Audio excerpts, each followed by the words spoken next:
আসসালামু আলাইকুম রহমতুল্লাহ বারাকাতুহু। কাছের এবং দূরের দেশে এবং বিদেশের যত আমার ফেসবুক বন্ধু এবং আমার যে সমস্ত হুজ্জাজে কেরাম অর্থাৎ হাদি সাহেবদের অভিভাবকগণ এবং যে সমস্ত হুজ্জাজে কেরাম আমার সাথে হজ ওমরা করেছেন, আমার যারা লাইভ দেখেন সবসময়ের জন্য ফলো করেন, লাইক দেন এবং কমেন্টস করেন। আমরা আজকে মদিনা থেকে রওনা হয়ে চলে যাচ্ছি আজকে বাংলাদেশের উদ্দেশ্যে। অনেক দিন ছিলাম মক্কা এবং মদিনায় মিলে। আজকে আমরা রাত 11টা 20 মিনিটে জেদ্দা এয়ারপোর্ট থেকে আমাদের বিমান ছেড়ে দিবে বাংলাদেশের উদ্দেশ্যে। বাংলাদেশে সকাল 8টা 20 মিনিটে, শনিবার সকাল 8টা 20 মিনিটে বাংলাদেশে বিমান ল্যান্ড করবে ইনশাআল্লাহ। যে সমস্ত হাদি সাহেবদের অভিভাবকগণ আমাদের জন্য অপেক্ষা করতেছেন, কখন বিমান আসবে, কখন আমাদের বিমান ল্যান্ড করবে, বাইর হবো কয়টায়। আমাদের যদি 8টা 20-এ বিমান ল্যান্ড করে আমাদের বাহির হইতে আরও 1 থেকে 1.5 ঘন্টা সময় লাগবে, অর্থাৎ 9:30 থেকে 10টা বাহির হইতে সময় লাগবে। সকাল 9:30 থেকে 10টা বাহির হইতে সময় লাগবে। আমরা বাহির হয়ে 8:15টায় যদি আমাদের বিমান ল্যান্ড করে বাহির হইতে আরও 9:30 থেকে 10টা লেগে যাবে।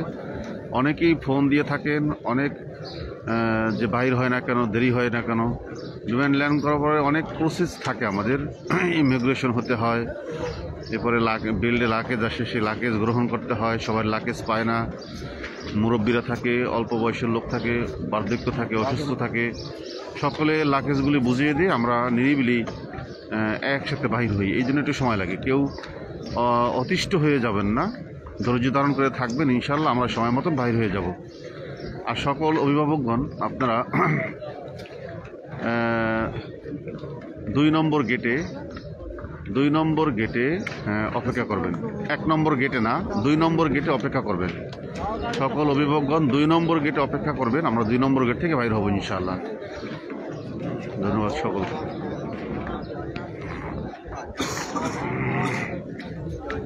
আজকে ফজরের নামাজ পড়লাম, আমরা ফজরের পরে জানাজার নামাজও পড়লাম। আজকে মনে হয় মদিনার শেষ এখানের জামাতে নামাজ পড়া, ফজরের নামাজ তাহাজ্জুদ সহ হয়েছে। আমরা এখান থেকে বিদায় নিয়ে চলে যাব। 11টার দিকে আমাদের গাড়ি আসবে, 11টা 11:30টার দিকে দিন, 11টা 11:30টার দিকে দিন গাড়ি আসবে। আমরা সেই গাড়িতে চলে যাব সেই জেদ্দা এয়ারপোর্ট। 12 ঘন্টা পূর্বেই আমাদেরকে গাড়ি দেওয়া হয়। আমরা সেই জেদ্দা এয়ারপোর্ট থেকে 12টা 20-এ আমাদের গাড়ি ছেড়ে যাবে, বিমান ছেড়ে যাবে ইনশাআল্লাহ।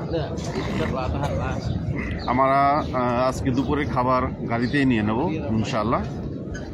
দুপুরের খাবারটা আমার গাড়িতেই নিয়ে নেব। আমাদের ফজর বাদ আজকে আমাদের 316 নম্বর গেট বরাবর যে শেড আছে, সেখানে আমাদের সকল হাজিদেরকে নিয়ে আজকে শেষ যাওয়ার পূর্বে যে দোয়া, আলোচনা, কথা আমরা এখানে সেরে নেব। টাইম দেওয়া হয়েছে, সকল হুজ্জাজে কেরাম একই জায়গায় হয়েছেন, একই জায়গায় হবেন। সবাইকে নিয়ে সময় দিয়ে আমরা হোটেলে গিয়ে সবাই খাবার দাবার করে দোয়ার শেষে আমরা এখান থেকে বাবু সালামে গিয়ে রাসূল পাক সাল্লাল্লাহু আলাইহি ওয়াসাল্লামের রওজা মুবারকে আজকে শেষ সালাম দিয়ে সেখান থেকে যাওয়ার পূর্বে আমরা হোটেলে চলে যাব। সেখানে নাস্তা পানি খেয়ে আমাদের লাকেজ সব নিচে নামিয়ে দেব। আমরা সময় অনুযায়ী যখন গাড়ি আসবে তখন আমরা উঠে গাড়িতে চলে যাব ইনশাআল্লাহ। আমাদের যাওয়াটা যেন অত্যন্ত মঙ্গলময় হয়, সুখময় হয়, ভালোভাবে যেন আমরা বাংলাদেশে এসে পৌঁছে দিতে পারি। আপনারা সকলে দোয়া করবেন ইনশাআল্লাহ।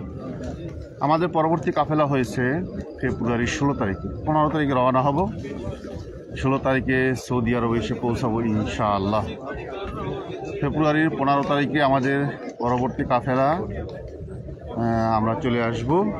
16 তারিখে ইনশাআল্লাহ সৌদি আরবে থাকবো। সকলে দোয়া করবেন, আল্লাহ যদি সকলকে ভালো রাখে, সুস্থ রাখে, এই কামনায় আপনাদের কাছে বিদায় নিচ্ছি। আসসালামু আলাইকুম ওয়া রাহমাতুল্লাহি ওয়া বারাকাতুহু।